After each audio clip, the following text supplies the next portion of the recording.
小朋友同大朋友，你哋好。今日福音講到，耶穌有一日同門徒行過條路，見到一個天生失明嘅人，門徒就問耶穌：呢個人點解會盲嘅？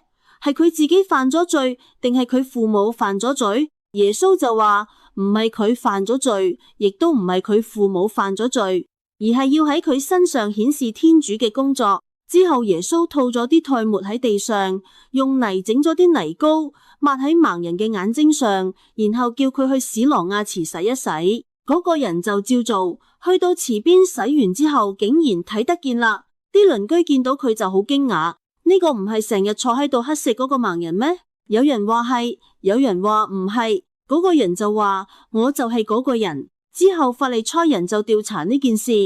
但係因為耶穌係安息日治好佢，所以佢哋唔相信。盲人就勇敢咁講：我以前係盲嘅，而家我睇得見，呢個就係事實。最後耶穌再遇到佢，話俾佢聽自己就係人子，嗰個人就相信耶穌，並且朝拜他。耶穌亦講咗一句好深嘅說話：有啲人睇唔見，卻會睇見；有啲人自以為睇得見，其實係盲嘅。呢段福音真係幾深，連大人有時都會諗好耐。門徒見到盲人，第一時間就問邊個犯錯。其實好多時我哋都會咁諗，見到有人遇到困難，就會覺得係唔係佢做錯咗啲乜嘢。但耶穌話唔係咁簡單，有時困難唔係懲罰，而係天主可以喺當中做奇妙嘅事。最重要嘅重點其實唔係眼睛睇唔睇到，而係心靈睇唔睇到。盲人本身睇唔到，但佢最後認出耶穌係救主。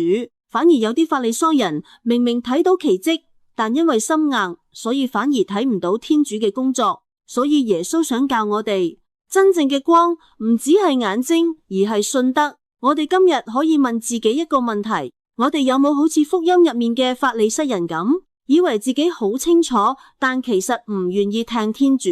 又或者我哋願唔願意好似嗰個盲人咁，慢慢去相信耶穌，讓他打開我哋嘅眼睛？有時天主唔係即刻解決問題，而係透過事情慢慢帶我哋去認識佢。當我哋願意信靠他，其實我哋就已經開始睇得見。主耶穌，求你打開我哋心靈嘅眼睛，讓我哋喺生活入面認出你。當我哋遇到困難嘅時候，求你幫助我哋，唔好灰心，相信你仍然喺我哋身上工作。願我哋每日都更加相信你，跟隨你嘅光。阿們。